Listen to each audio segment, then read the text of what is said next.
10 zapovedi. Beračeve besede so razsvetlile kralja in ga spodbudile, da je spremenil svoje življenje.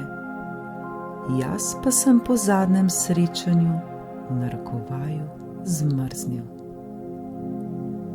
Spet mi je bilo, kot da se je odgrnila zavesa in razkrila vrsto prizorov, dogodkov, misli in stališč, drug za drugim, brez reda so se mi vrstili v glavi. Začutil sem, da je moje življenje dobilo drugačen smisel, ko sem odkril pomen besed drago in poceni. Koliko stvari sem v življenju predrago plačal in koliko sem jih dobil, ne da bi opazil, kako poceni so bile.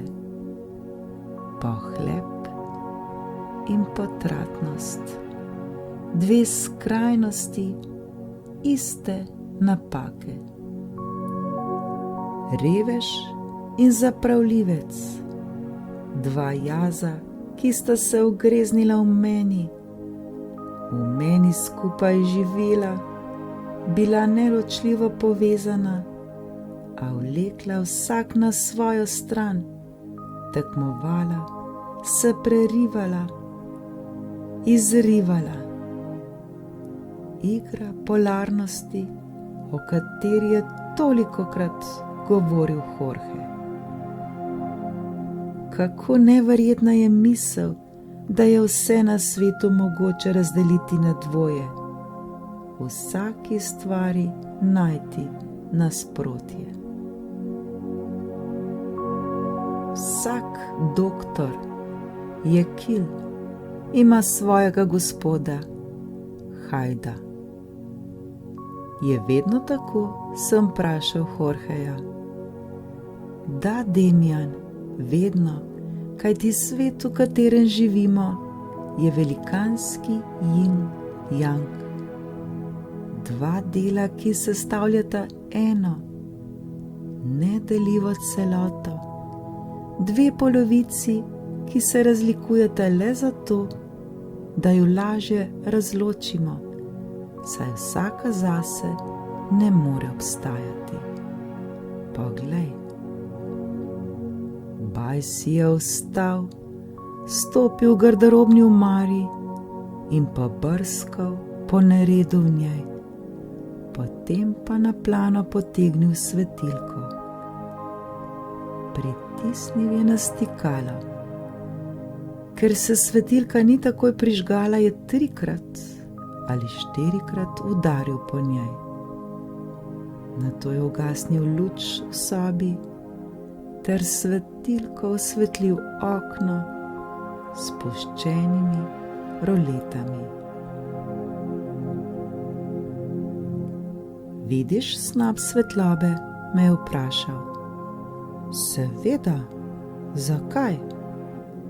Ker si prižgal svetilko, sem odvrnil, ne da bi vedel, kaj hoče povedati. Zdaj pa dvigni roleto. Storil sem, kot mi je naročil. Kaj pa zdaj? Je vprašal in svetilko svetil okno, skozi katero je sijala mogočna dnevna svetloba. Kako to misliš? Kaj pa zdaj? Sem bil zbegan. Tudi zdaj je svetilka prižgana, kaj ne? Ne vem. Kako? Ne vidiš svetlobe? Ne, zdaj ne. Pa veš zakaj? Ja, ker sonce, sem skušal pojasniti. Če hočeš videti svetlobo, mora biti tema. Torej, stvari obstajajo le, če obstaja tudi njihovo nasprotje. Svetloba in tema, dan in noč, ženske in moški, moč in šibkost. Bajs je ugasnil svetilko in jo vrgel v omaro, sedel in skoraj vzneseno nadaljeval. Tako je v zunanjem, pa seveda tudi v našem notranjem svetu. Kako bi lahko odkrili svoje najmočnejše lastnosti, če ne bi poznali šibkosti? Kako bi se lahko naučili, če ne bi bili nevedni? Kako bi bili lahko moški in ženske, če moški in ženske ne bi obstajali? Še več, kako si moramo misliti, da se rodimo kot 100-odstotni dečki ali deklice, čeprav ima vsaka naša telesna celica 50% informacij o enem spolu in 50% informacij o drugem. Vse naše oblike, lastnosti, krepkosti in šibkosti so v nas, povezane s svojimi nasprotji. Povedati hočem, da nihče med nami ni le dober in ni le pameten ali pogumen. Naša dobrota, bistrost in pogum vedno obstajajo hkrati s slabostjo, neumnostjo in strahopetnostjo.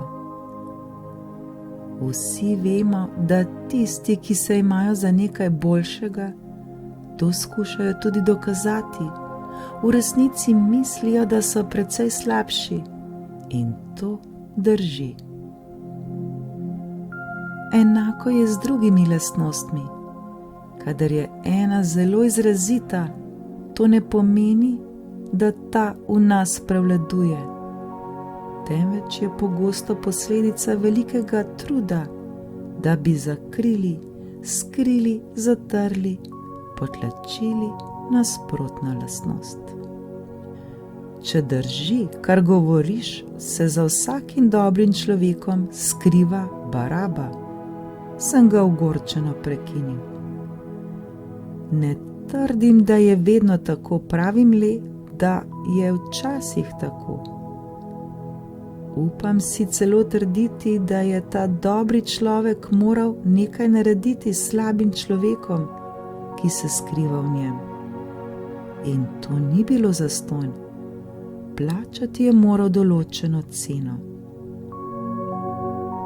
Morda bi ti rad povedal le, da je treba videti, kaj skrivam in zakaj to počnem.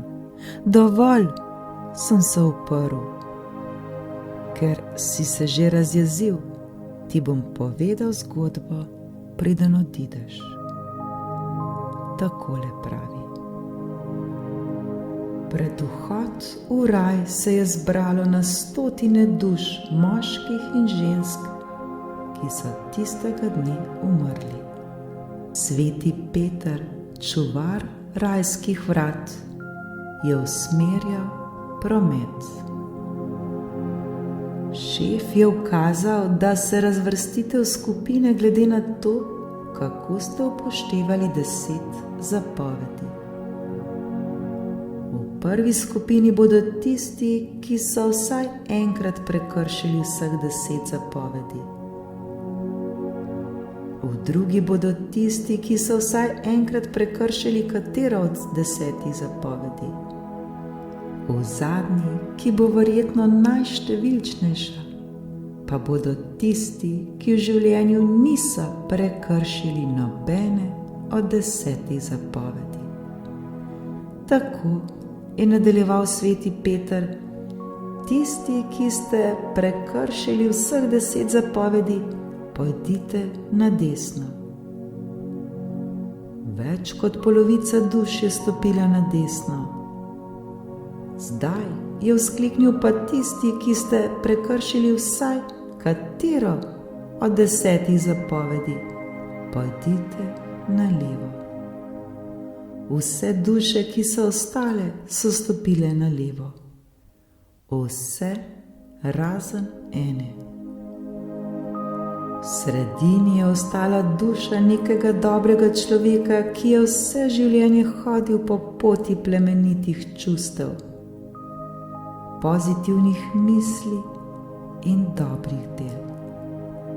Sveti Peter je bil presenečen, ker je le ena duša ostala v skupini brez kršitev. Takoj je poklical Boga. Poglej, zadeva je takšna.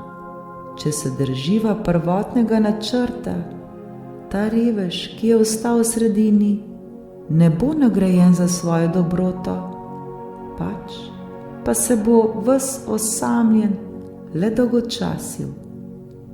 Mislim, da morava ukrepati. Bog je stopil pred duše in rekel: tisti, ki se bodo pokesali, jim bo odpuščeno, njihovi spodrsljaji pa pozabljeni. Kdor se bo pokasal, lahko stopi v sredino k čistim in neomadeževanim dušam. Počasi so se vsi začeli premikati proti sredini. Stojte! To je krivično, izdaja!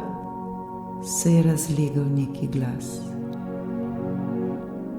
Bil je glas tistega, ki ni nikoli grešil. To ne velja. Če bi vedel, da bo vse odpuščeno, ne bi tako zapravil svojega življenja.